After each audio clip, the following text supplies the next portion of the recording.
El 3 de julio de 1953, Hermann Bull alcanzó en solitario la cima de la novena montaña más alta del mundo. Tuvo que dormir a más de 8.000 metros y recurrir a las drogas para sobrevivir.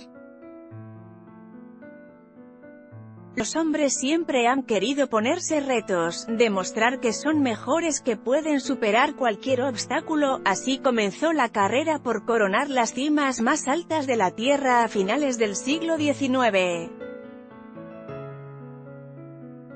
Alfred Mameri fue el primero en retar al Nanga Parbat, 8.126 metros. Él fue el líder de la expedición británica que se asomó a las faldas del coloso situado en el norte de Pakistán. Su intento, en 1895, supuso el primero de subir un 8.000, pero solo llegó a los 6.100 metros en la cara de Amir, la cara oeste de la montaña. Mientras buscaba una ruta distinta para intentar el ascenso, desapareció en la cara este, vertiente Rakiot. Lo más probable es que él y su equipo fueran víctimas de uno de los numerosos aludes que se producen durante el monzón. No se organizó ningún otro intento de alcanzar la cima hasta los años 30 del siglo XX. En esa década, las distintas naciones competían por ser las primeras en coronar las cumbres más altas del planeta, y solo los británicos tenían acceso al Tíbet. Los alemanes, después de descartar el K2, 8.611 metros, y el Kanchenjunga, 8.568 metros, pusieron su meta en el Nanga pensando que sería el objetivo más factible, un error fatal. El Nanga Parbat pronto se conoció como «la montaña asesina». Entre 1932 y 1939, hasta 6 expediciones alemanas intentaron subir la montaña, ninguna superó los 7.800 metros y 26 personas fallecieron. ¿Por qué seguían intentándolo a pesar de los fracasos? En 1924 un periodista le hizo una pregunta similar a George Lane-Mallory, que realizó hasta 3 expediciones para tratar de coronar el Everest. ¿Por qué insiste tanto en subir el Everest?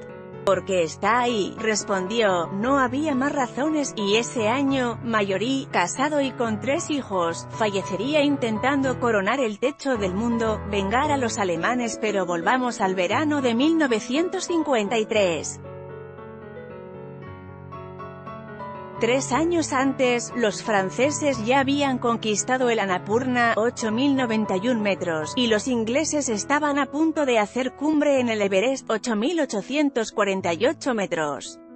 Los alemanes querían adueñarse de un 8.000 y el encargado de formar equipo fue el Dr. Karl-Herrlich Kauffer. Era un apasionado del alpinismo y, desde los 16 años, tenía una deuda pendiente con el Nanga Parbat. En 1937, en una de esas expediciones alemanas, su cuñado, Willy Merckx, le había encontrado con la muerte en su cuarto intento de alcanzar la cumbre. Para redimirle, el doctor reclutó para su expedición a 8 personas más. Entre ellos había veteranos himalayistas, como el líder de los escaladores, Peter Aschenbrenner, que ya había participado en las expediciones fallidas al Nanga en 1932 y 1934, otro médico, un fotógrafo, y varios jóvenes prometedores como Kino Reiner y Hermann Bull, un austriaco de 29 años conocido por sus ascensiones en solitario a algunas de las montañas más complicadas de Europa. La expedición no contaba con demasiados recursos, de hecho, gran parte de los gastos se sufragó con colectas populares en Alemania, no recibieron fondos públicos y se buscaron formas de abaratar los costes. Para no pagar los aranceles de la aduana pakistaní, por ejemplo, prometieron colgar una bandera del país en la cima de la ansiada montaña. El 26 de mayo ya tenían todo el material de escalada en lo que sería su campo base, a 4.450 metros. De camino, Herlihy-Kauffer escribió en su diario: en este caos de pedregales y de rocas, en la luz blanquiazul de las murallas de nieve y de hielo, uno siente que solo aquí, en la cumbre coronada de eternas nieves de este gigante de la montaña, pueden conocerse la pureza y la grandeza divinas. Pensando en mi cuñado y en sus compañeros, no puedo imaginar para ellos una tumba más hermosa que la que el destino les ha deparado. Su plan para alcanzar la cumbre consistía en preparar los distintos campamentos de altura durante las próximas semanas e intentar el ataque definitivo a la cima a finales de mes, entre el 15 de junio y el 6 de julio, cuando suelen abrirse ventanas de buen tiempo. Los primeros días pasaron despacio, y los hombres de Herlihy-Kauffer necesitaron varios intentos para alcanzar y montar el campamento 2 a 5.300 metros. Además, una vez allí, los partes meteorológicos no auguraban buenas noticias. Unas nubes ocultaban la montaña desde los 5.000 hasta los 7.500 metros de altitud. La última década de mayo había traído intensas nevadas nocturnas de entre 30 a 40 centímetros. Los días completamente soleados parecen ser excepcionales. Por eso, la expedición alemana necesitó 3 semanas para transportar todo el material hasta el segundo campamento. El 17 de junio llegó otra noticia al campamento base: los ingleses habían vencido al Everest. Todos se alegraron, era una prueba más de que ellos también podrían su objetivo, pero, al mismo tiempo, esa noticia significaba también que su expedición se convertiría en una vergüenza para la nación si no acababa con éxito. Una ventana de buen tiempo, pero los retrasos siguieron y el monzón se acercaba. El 29 de junio el tiempo en la montaña era malo y la moral de los integrantes de la expedición, cada vez más baja. Kuno Reiner, uno de los hombres fuertes de Herlihy-Kauffer, que siempre iba en la delantera con Bull, se lesionó en una pierna y tuvo que descender al campo base. Pero cuando parecía que ya no había más opciones, esa tarde, algunos porteadores aceptaron subir el material necesario para equipar el último campo de altura hasta la vanguardia de la expedición a cambio de 10 rupias. Sin embargo, el acontecimiento que nadie pudo prever se produjo a la mañana siguiente: habían desaparecido las nubes. Era una ocasión perfecta para preparar el último campo de altura, 6.900 metros, en la cabeza del Moro. Otto Kempter, que compartía tienda con Bull, contó después que todavía a las 6 de la tarde no habían anclado su pequeño cobijo, que hubo una gran tempestad hasta medianoche y que apenas había dormido 2 horas cuando Bull le despertó. «Es hora de salir», pero Kempter casi no le entendió, no tenía fuerzas, medio dormido, le respondió que aún era pronto, que habían quedado en levantarse más tarde. Luego supo que su compañero no había dormido ni una hora. Llevaba en su saco desde las 9 de la noche, pero no pensaba más que en la cumbre que tenía que vencer. El 3 de julio de 1953, a las 2:30 de la madrugada, Hermann Bull se pone en camino para alcanzar la cima del Nanga Parbat. Le esperan por delante 1.300 metros de desnivel, es ahora o nunca, nadie espera que la ventana de buen tiempo vaya a aguantar mucho. El cielo está muy despejado y una hermosa y clara luna ilumina con su plateada luz la arista que se perfila ante mí, recordará unos días después el alemán. Hace mucho frío y nada de aire, los primeros metros lo supera muy rápido y hace un breve descanso a las 5 de la mañana, cuando el sol aparece tras las montañas vecinas. Tras otras 2 horas de caminata ya está a 7.400 metros. Descanso un momento y vuelvo a emprender la ascensión. La altura todavía no me molesta mucho, cada paso exige 2 inspiraciones profundas, otra pequeña pausa. A 7500 metros el oxígeno se enrarece aún más. Bull, en otro de sus pequeños descansos, se gira y ve una pequeña silueta, que avanza muy lentamente y se detiene con frecuencia para sentarse. Es Kempter, que le ha ido siguiendo a 1 hora de distancia, pero cuando se para por segunda vez, no vuelve a ponerse en marcha, ha abandonado en su intento de alcanzar la cumbre. Bull continúa entonces solo, aunque la antecima del Nanga parece no acercarse y él lleva ya varias horas andando.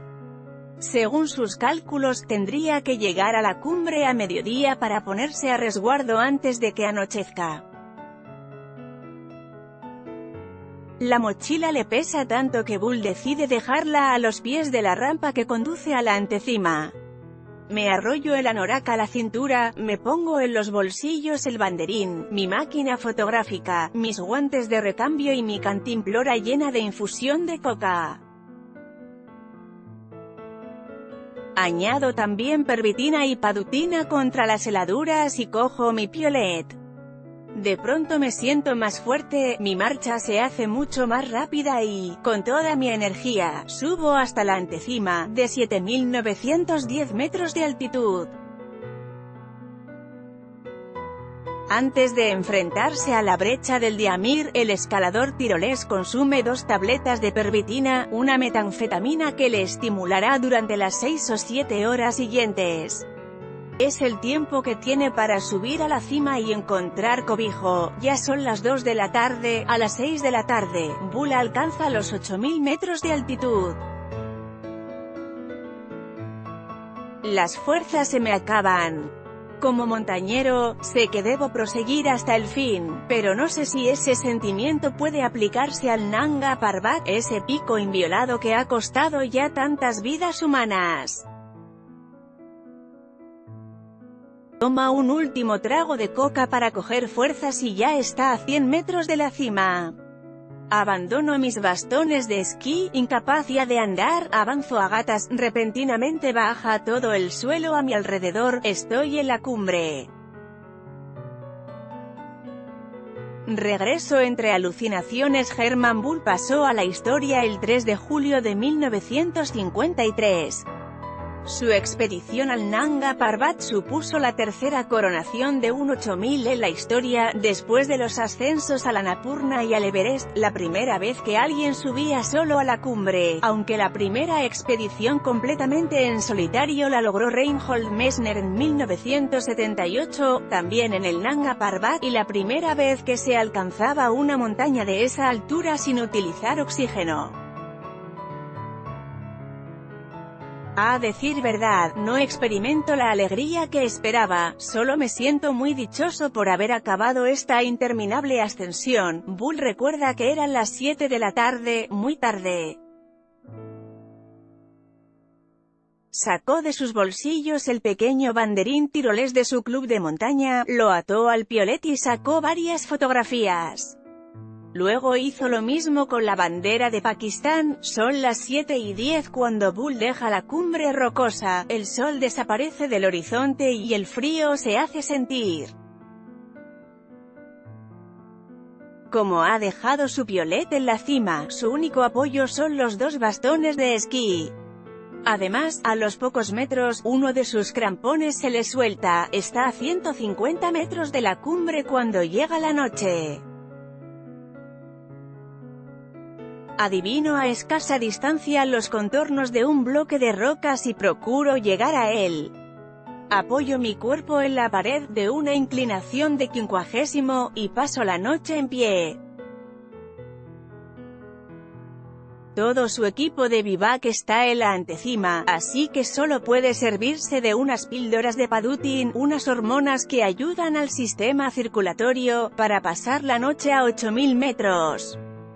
Fue una noche fría. A las 4 de la mañana, Bull ya no siente sus pies, las botas están rígidas, las suelas de goma se hallan recubiertas de hielo. un resbalón a esa altura puede significar la muerte. Pero el alemán avanza. A mediodía llega a las rocas de la brecha del Diamir. Para agarrarse mejor, se quita los 2 pares de guantes.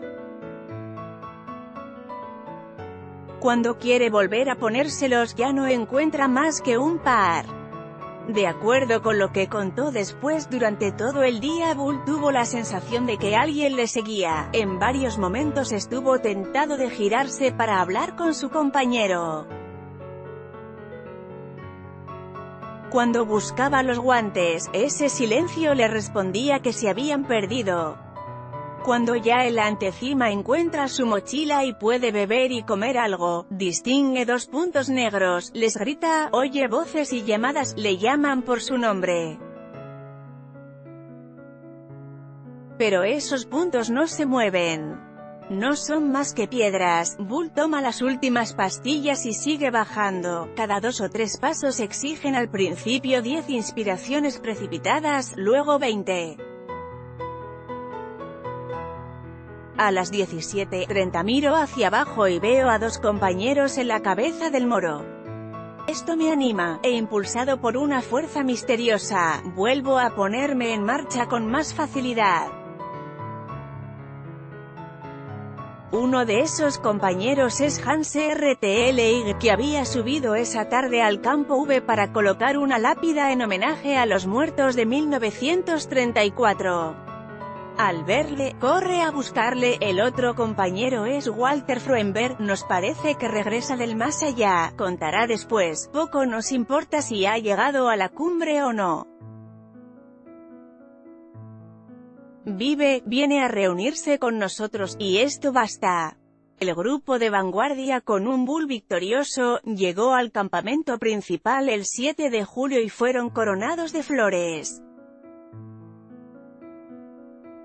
El Dr. Herlige Kauffer, líder de la expedición, atendió los congelados dedos del héroe del Nanga y le aplicó los primeros cuidados médicos.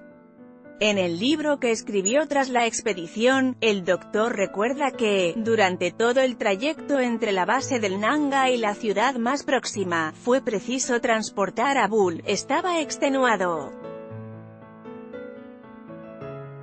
Hermann Bull desapareció el 27 de junio de 1957 tras caer al vacío en su ascensión al Chogolisa, 7.665 metros. Nunca se encontró su cadáver. Unas semanas antes había logrado coronar por primera vez el Broad Peak, 8.047 metros.